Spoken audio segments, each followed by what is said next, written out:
Hello friends, welcome to Bhatnagar technologies.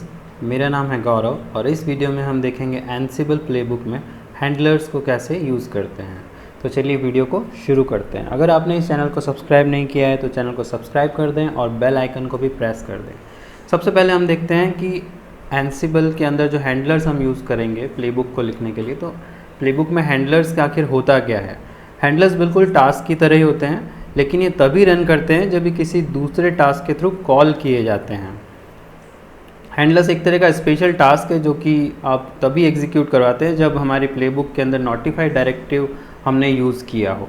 यानी जब भी हमें हैंडलर्स का यूज़ करना है तो हमने जब भी प्लेबुक लिखते हैं हम, तो उसके अंदर हमें नोटिफाइड डायरेक्टिव का यूज़ करना होगा। हैंडलर्स का यूज़ ज़्यादातर सर्विसेज को हम स्टार्ट, स्टॉप या रीस्टार्ट करने के लिए करते हैं। और जैसे कि अगर मैं एक एग्जांपल लूँ आपके सामने, तो अगर हमें किसी प्लेबुक को क्रिएट करके उससे हमें कोई दो पैकेजेस इंस्टॉल करवाने हैं। सपोज़ कि हमें एक HTTPD पैकेज इंस्टॉल करवाना है और एक हम VIM पैकेज हमें इंस्टॉल करवाना है, ठीक है।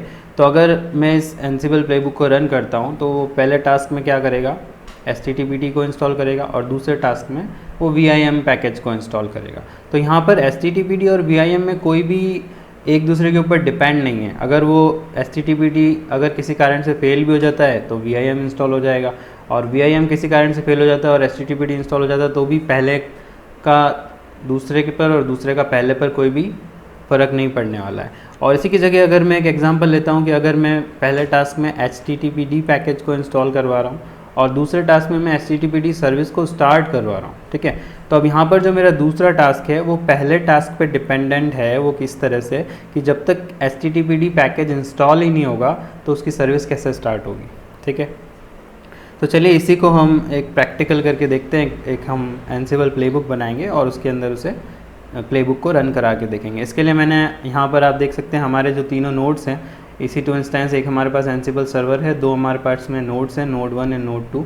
तीनों का मैंने यहाँ से पुटी के थ्रू एक्सेस ले लिया है। ये ब्लैक कलर में जो आप देख रहे हैं ये हमारा सर्वर रहेगा। इसके ऊपर मैंने यूज़र 1 से लॉगिन कर दिया है जो हमारा एनसिबल यूज़र है। उसके बाद दो हमारे पास में नोड हैं, ये हमारा नोड 1, ये हमारा नोड 2, ठीक है। इनके सबके कलर मैंने चेंज कर दिए हैं ताकि हमें पहचानने में आसानी रहेगी। ये दोनों हमारे नोड है और ब्लैक कलर वाला हमारा सर्वर है, ठीक है। तो चलिए सबसे पहले हम क्या करते हैं, सर्वर के ऊपर चेक कर लेते हैं कौन कौन सी हमने प्लेबुक्स बना रखी हैं। यहाँ पर डेमो है, एग्जाम्पल है और दो फाइल्स हैं हमारे पास में TXT एंड HTML। चलिए अब हम एक नई YAML स्क्रिप्ट लिखते हैं। तो उसके लिए मैं कमांड लिखूँगा VIM, यहाँ लिख देता हूँ मैं test.yml, ठीक है। test.yml हम फाइल बना रहे हैं, प्लेबुक बना रहे हैं। सबसे पहले हमें इसमें I प्रेस करना है कीबोर्ड से। इंसर्ट के लिए 3 डैश लगाएंगे हम, उसके बाद एंटर कर देंगे, फिर लिखेंगे नेम। तो जो भी हम हमारी प्लेबुक का नाम लिखना चाहते हैं वहाँ लिख देते हैं, टेस्टिंग ऑफ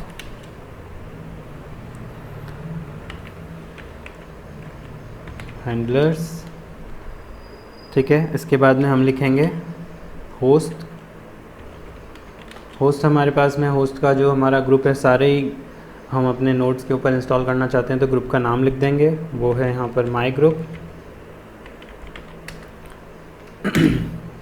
होस्ट के बाद में मैं लिखूँगा यूज़र। हम जिस यूज़र से एनसिबल चला रहे हैं वो यूज़र हमारा है यूज़र 1, जिसको हमने सूडो प्रिविलेज दिया हुआ है। उसके बाद में हम लिखेंगे बिकम, ताकि हमारे यूज़र को सूडो प्रिविलेज मिल जाए। इसको हम करेंगे यस, और उसके बाद हम लिखेंगे टास्क।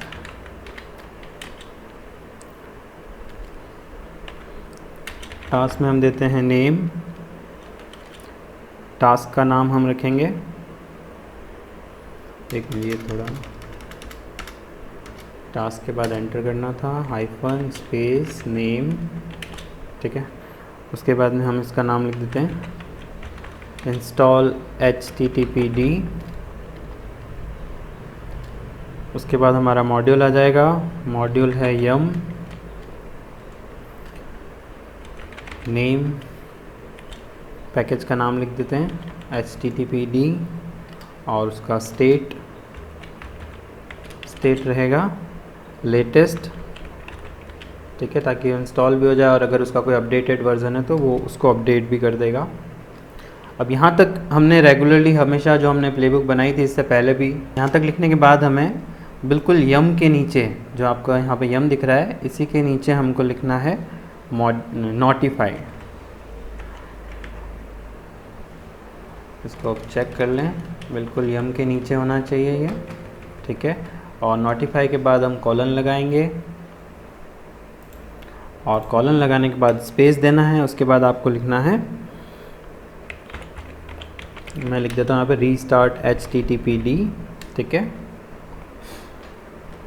यहाँ तक हो गया। इसके बाद मुझे चलना है टास्क की सीध में, जो हमने टास्क यहाँ पर लिखे थे बिल्कुल इसके नीचे आना है आपको और यहाँ पे लिखना है आपको हैंडलर्स।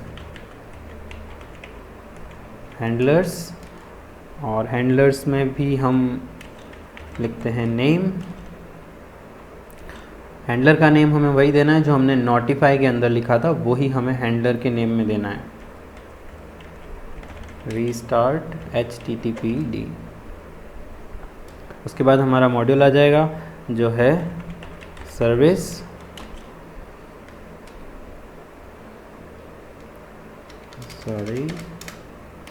Colon enter.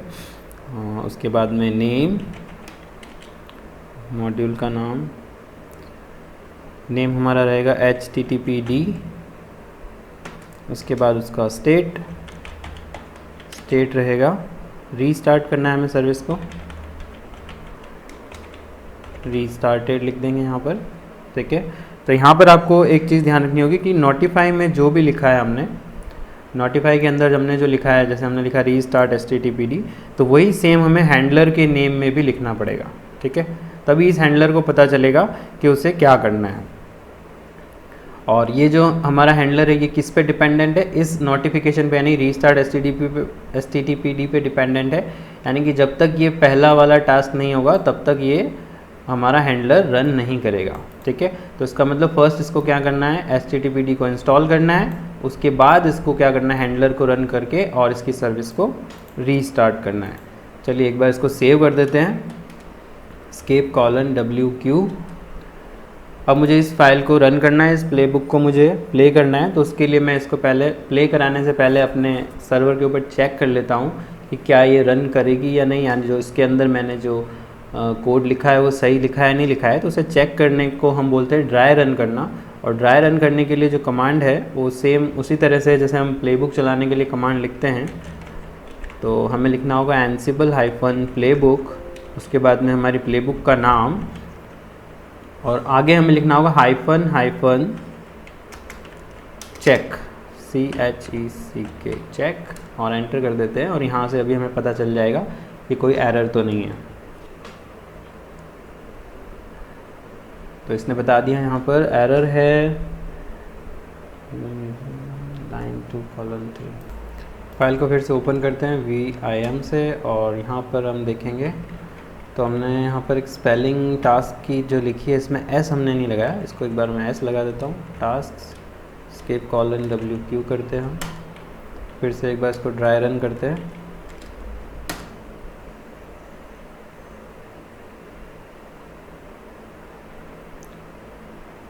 फिर एरर दे रहा है, ठीक है। फिर से एडिट करके एक बार चेक कर लेते हैं हम, हमें कहीं पे भी स्पेलिंग मिस्टेक नहीं करनी है। जैसे मैंने यहाँ पे HTTPD की स्पेलिंग में कुछ मिस्टेक कर दी थी तो मैंने इसको फिर से सही कर दिया है, ठीक है। Name, host, user, become, task, ये हमारा एक ही सीध में होना चाहिए सारा। उसके बाद में जो हैंडलर्स है हमारा, वो टास्क और हैंडलर्स दोनों एक बराबर होने चाहिए। नेम यहाँ पर मैंने लिख दिया टास्क का इंस्टॉल HTTPD। यम हमारा मॉड्यूल है, उसका कौन सा हमने लिया है, HTTPD पैकेज हमने लिया। State latest. नोटिफाई हमने लिख दिया है यहाँ पर, नोटिफाई बिल्कुल यम के नीचे लिखना है आपको। और यहाँ पर हमने लिखा है रीस्टार्ट HTTPD। फिर हमने लिया हैंडलर्स, हैंडलर में हमने जो नेम रखना है वो वही नाम होगा जो नोटिफाई के अंदर आपने लिखा है, तो हमने सेम टाइप कर दिया है रीस्टार्ट HTTPD। उसके बाद मॉड्यूल का नाम आ जाएगा सर्विस, नाम आ जाएगा HTTPD और स्टेट आ जाएगा रीस्टार्टेड। चलिए इसके मैं अंदर सेव कर देता हूँ $WQ। फिर से एक बार ड्राई रन अगर हम करेंगे तो अब कोई एरर नहीं आनी चाहिए। टास्क गैदरिंग फैक्ट्स हो गया, इंस्टॉल HTTPD ये भी हो गया, और रनिंग हैंडलर, रीस्टार्ट HTTP, ये भी हो गया। ठीक है, तो इसने टोटल 3 काम किए। सबसे पहला इसने क्या किया, हमारे दोनों नोड्स के IP एड्रेस ला के दिए इसने हमको। ठीक है, गैदरिंग फैक्ट्स जो होता है वो। उसके बाद दूसरा काम इसने किया है मेरा HTTPD को इंस्टॉल करना था, वो इसने कर दिया। और तीसरा काम क्या था, सर्विस को स्टार्ट करना, वो भी ये कर देगा। तो अभी हमने ड्राई रन करके चेक किया कि ये हमारा जो एंसिबल प्लेबुक है वो बिल्कुल सही बना है। तो इसको रन करने से पहले हम अपने दोनों ही नोड्स पे चल के देख लेते हैं कि क्या इनके अंदर HTTPD इंस्टॉल है। उसके लिए मैं लिखूँगा विच HTTPD, नो HTTPD, अभी इस पर HTTPD इंस्टॉल नहीं है। यहाँ भी देख लेते हैं विच HTTPD। ठीक है, तो हमारे दोनों ही नोड्स पे अभी इंस्टॉल नहीं है HTTPD। चलिए सर्वर पे चलते हैं। अब इसको मैं एक बार स्क्रीन क्लियर कर लेता हूँ और अब मैं इस प्लेबुक को रन करूँगा, एंसिबल प्लेबुक, उसके बाद प्लेबुक का नाम और एंटर। ठीक है, प्लेबुक हमारा रन हो रहा है। गैदरिंग फैक्ट्स हो गया, इंस्टॉल HTTPD ये भी हो गया, और ये हमारा रीस्टार्ट HTTPD ये भी कंप्लीट है। इसको चेक कर लेते हैं हमारे नोड के ऊपर। यहाँ पे मैं लिखूँगा विच HTTPD, तो इसने बता दिया HTTPD इंस्टॉल है। और अगर मैं सर्विस को चेक करना चाहूँ तो systemctl स्टेटस और सर्विस का नाम HTTPD, तो ये दिखा रहा है, देखिए एक्टिव है, रनिंग है, यानी इसने पैकेज को इंस्टॉल भी कर दिया और सर्विस को स्टार्ट भी कर दिया। यही हम दूसरे नोड पे भी देख लेते हैं, विच HTTPD इंस्टॉल है। अब सर्विस देखना है, systemctl स्टेटस HTTPD, तो यहाँ पर भी एक्टिव है और रनिंग है। ठीक है, तो इस तरह से हम हैंडलर्स का यूज़ करते हैं और हैंडलर्स का यूज़ करके हम अपनी प्लेबुक को बना सकते हैं और रन कर सकते हैं। तो इसमें आपको ये चीज़ ध्यान रखनी है कि जो आपका नोटिफाई के अंदर आपने जो लिखा है वही आपको हैंडलर का नेम भी लिखना होगा। तो आई होप ये वीडियो आपको पसंद आया होगा, और अगर आपको वीडियो पसंद आया तो प्लीज़ वीडियो को लाइक करें, और अगर आपको वीडियो अच्छा नहीं लगा तो उसको डिसलाइक कर दें। और अगर आपको वीडियो पसंद आया तो चैनल को सब्सक्राइब करना ना भूलें और बेल आइकन को प्रेस कर दें ताकि मेरे आने वाले वीडियोज़ के नोटिफिकेशंस भी आपको मिलते रहें।